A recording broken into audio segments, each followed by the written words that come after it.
Arestado ang isang lalaki sa Caloocan City dahil sa kasong pagnanakaw. Sa Maynila naman, isang babae ang sinampahan ng patong-patong na kaso ng qualified theft ng kanyang dating amo.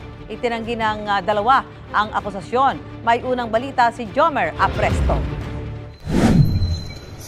Magla-lunch break pa lang sana ang babaeng ito sa isang karinderya sa Calao Street sa Ermita, Maynila nang lapitan siya ng isang undercover na pulis. Sa video, makikita na tila nagtatanong pa ang mga pulis at nang maberipika na siya ang target, hinuli na siya. Ayon sa MPD, sinampahan ng kaso ng kanyang dating employer ang babae. Taong 2021 pa raw nang lumabas ang warrant of arrest laban sa kanya.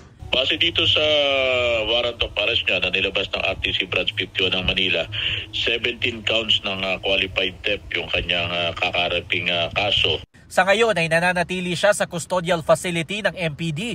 Tumanggi siyang humarap sa kamera pero sinabi niyang wala siyang ideya kaugnay sa nasabing kaso. Haharapin niya yung kaso sa korte at kung wala siyang alam na hindi nakinasuhan siya, malalaman naman niya kasi unang-una padadalahan siya ng sumpina ng korte at malamang hindi niya o inignore niya yan o hindi niya man natanggap yan kaya siya nilabasan ng warrant of arrest.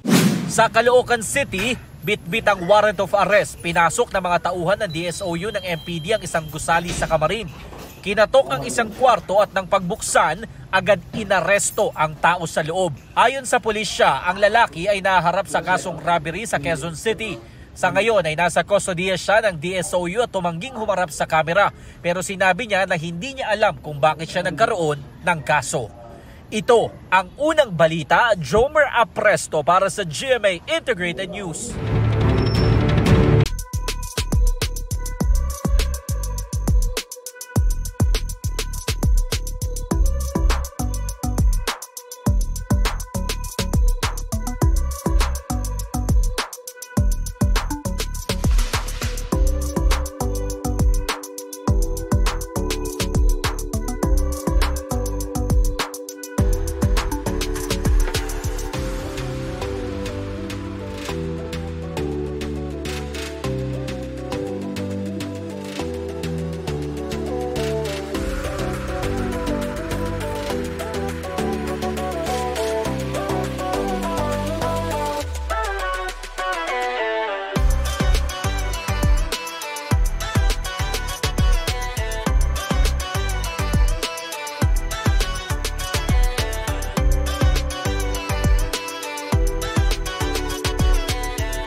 Mga kapuso, para una ka sa mga balita, mag-subscribe sa GMA Integrated News sa YouTube. Sa mga kapuso abroad, subaybayan niyo po kami sa GMA Pinoy TV at sa www.gmanews.tv.